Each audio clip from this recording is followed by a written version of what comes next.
నమస్తే. 2026 మాస ఫలితాల్లో ఏప్రిల్ మాసంలో మిథున రాశి వారి ఫలితాలు ఏ రకంగా ఉన్నాయో తెలుసుకుందాం. మిథున రాశి వారికి ఏప్రిల్ మాసంలో కొన్ని విషయాల్లో అనుకూలత చక్కగా ఉంది. ఏ విషయాల్లో అనుకూలత ఉందంటే, ఎవరైతే పోటీ పరీక్షలు రాస్తున్నారో, జాబ్స్ కోసం ట్రై చేస్తున్నారో వాళ్ళందరికీ కూడా అనుకూలత చక్కగా ఉంది. విద్యార్థులు వాళ్ళు శ్రద్ధ వహించిన దానికి మంచి సత్ఫలితాలు. ఈ రెండు విషయాల్లో మిథున రాశి వారికి మాసం అనుకూలంగా ఉంది. అలాగే బిజినెస్ ట్రాన్సాక్షన్స్ చేసే వాళ్ళకి, ఆల్రెడీ బిజినెస్ పెట్టుకొని నడుపుతున్న వాళ్ళకి, భాగస్వామ్య వ్యాపారంలో ఉన్న వాళ్ళకి, చిన్న పరిశ్రమలు నడిపే వాళ్ళకి, వీళ్ళందరికీ కూడా బిజినెస్ పొజిషన్ అనేది, ఇంప్రూవ్మెంట్ అనేది చక్కగా ఉంది మిథున రాశి వారికి.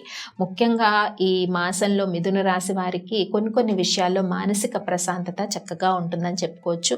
ఇన్నర్ ట్రాన్స్ఫర్మేషన్ అనేది ఈ మాసంలో చక్కగా జరుగుతుందన్నమాట. గతంలో ఉండే బ్యాడ్ సైకిల్స్ నుంచి మిథున రాశి వారు చాలా వరకు ట్రాన్స్ఫార్మ్ అయ్యి ఈ మంత్లో చాలా కొత్త విషయాలు, ఆధ్యాత్మికత కానివ్వండి, లేదా అంటే ధార్మిక విషయాల పట్ల ఆసక్తి కానివ్వండి, ఇలాంటి విషయాల్లో మంచి అవగాహన, పరివర్తన, ఇలాంటివన్నీ కూడా మిథున రాశి వారికి కనిపిస్తున్నాయి.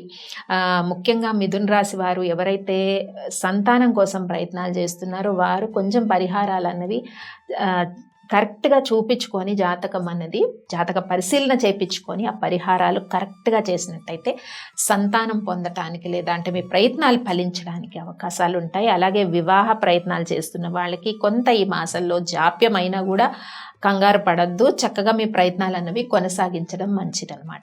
ఇక ప్రొఫెషనల్ వృత్తుల్లో ఉన్నవారికి, రాజకీయ రంగంలో ఉన్నవారికి, మీడియా రంగంలో ఉన్నవారికి, మార్కెటింగ్ రంగాల్లో ఉన్నవారందరికీ కూడా ఈ ఫలితాలు వర్తిస్తాయి. ముఖ్యంగా రైతులకు కూడా ఇవే ఫలితాలు వర్తిస్తాయి. కాబట్టి మిథున రాశి వారికి ఈ మాసంలో ఏ విషయాల్లో అనుకూలత ఉందో తెలుసుకున్నాము. కాబట్టి ఇవన్నీ కూడా చక్కగా పాటించండి. ముఖ్యంగా హౌస్ వైఫ్స్ ఎవరైతే ఉంటారో వీరు కొంతవరకు ఈ మానసిక ప్రశాంతత, ధార్మిక విషయాల పట్ల ఆసక్తి, వీటి ద్వారా కుటుంబంలో ఉండే కలతల్ని ఈ మాసంలో చాలా వరకు పరిష్కారం చేసుకుంటారనమాట. ఎప్పటి నుంచో పరిష్కారం కాని సమస్యలు, వివాదాలు, భార్యాభర్తల మధ్య అపార్థాలు, ఇవన్నీ కూడా పరిష్కారం చేసుకుంటూ ఉంటారు ఈ మాసంలో. అలాగే తండ్రి వైపు బంధుత్వం ఎవరైతే ఉంటారో మిథున రాశి వారికి, తండ్రి సమానమైన వారు కానీ తండ్రి వైపు బంధుత్వం నుంచి కొంతవరకు వ్యతిరేకత ఎదురయ్యే అవకాశం ఉంటుంది. అలాగే తండ్రి గారి ఆరోగ్య యోగక్షేమాలు కూడా చూసుకోవాలి. కొంత కలవర పెట్టే విధంగా ఉంటాయి అని మనం చెప్పుకోవచ్చు. అలాగే విదేశీ ప్రయత్నాలు చేసే వారికి కూడా కొన్ని ఆటంకాలు కలుగుతాయి.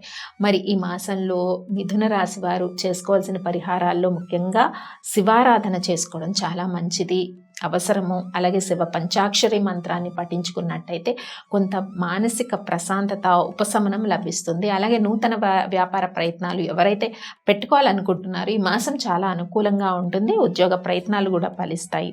మరి చేసుకోవాల్సిన పరిహారాలు ఏంటో మిథున రాశి వారు తెలుసుకున్నాం కదా, అవన్నీ మీరు పాటించేయండి. స్వస్తి.